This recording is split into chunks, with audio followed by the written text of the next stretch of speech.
Well, a terrifying ordeal for the owner of the Red Fox Tavern in Lakeville and one of his employees who say they were robbed at gunpoint and tied up inside. The Scott County Sheriff's Office is investigating last night's robbery, but the owner told our Jessica Hart he is still shaken. Getting lost sometimes brings you to the place you were always meant to be. It looked like a place I could get a cheeseburger and a Coca-Cola and get some directions. Lee Peterson pulled into this tavern over a decade ago. I've owned it now for, it would be 6 years, December 18th.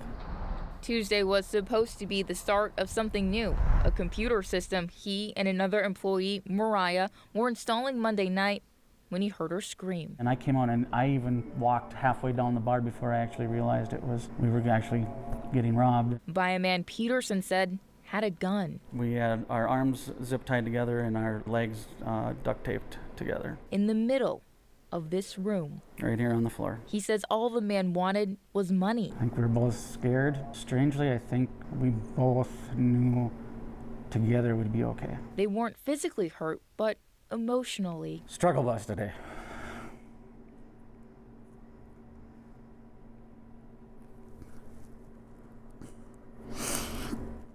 Moving on won't be easy, but he's already pushing forward. I think it's how my mom brought me up.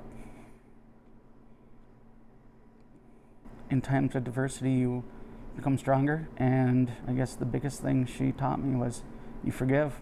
And as soon as he walked out that door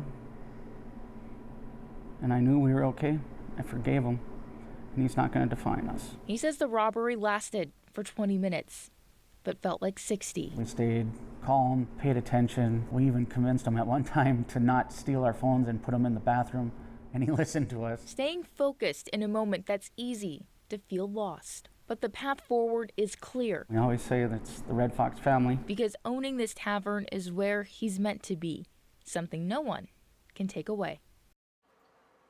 They were closed today, and Peterson is still trying to decide if he will open back up tomorrow. He says they will for sure be open on Thursday.